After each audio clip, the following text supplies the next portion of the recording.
As a psychic medium, I have an ability to receive messages from the other side. I've been here before. In a past life, I was a Scot. Shut up. How are you, Kev? Very well, Jim, thank you. Good. Where are you from? What do you do, etc., etc.? Etc., etc. I'm a police officer from Ashford, Kent. Oh. Detective. A detective? Detective. The more I get annoyed, the more I'm determined to win.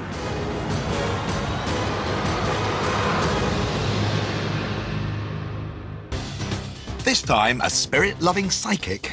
The spirit will come to me when I'm particularly receptive. Does battle with a science-mad skeptic. Well, come into this lovely theatre, Kevin. This is where I'm going to put on a psychic event. Thank you very much, with your money. The skeptic's £500 is now his to spend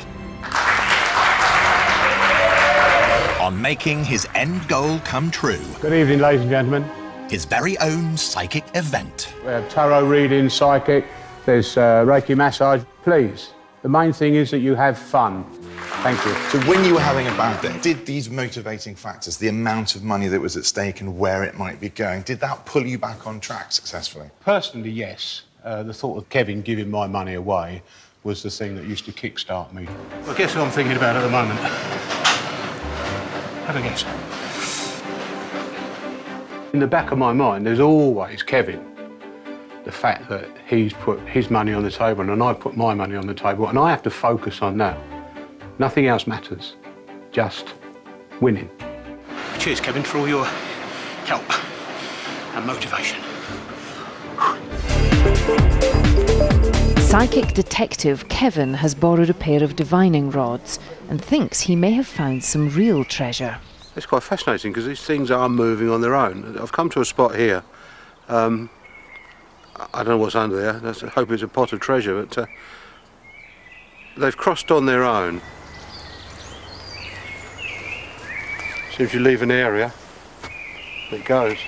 The learner driver heads off into the distance before rejoining his classmates.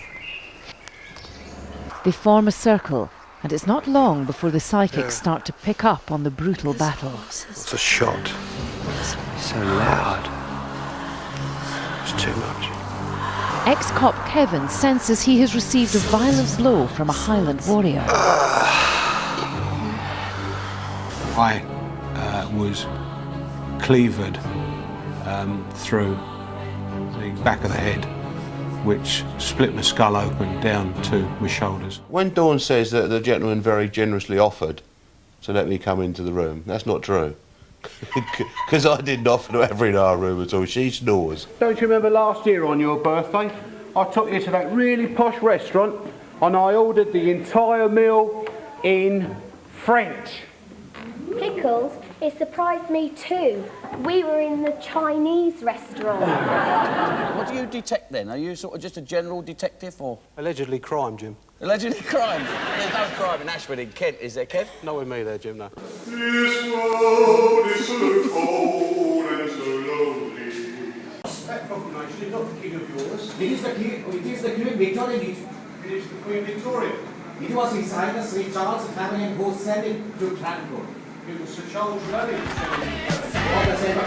I feel like a 15-year-old kid. I've been invigorated and reborn, maybe, I don't know. £290 to take back to the Nick, and it's drinks on Kev in the CID office.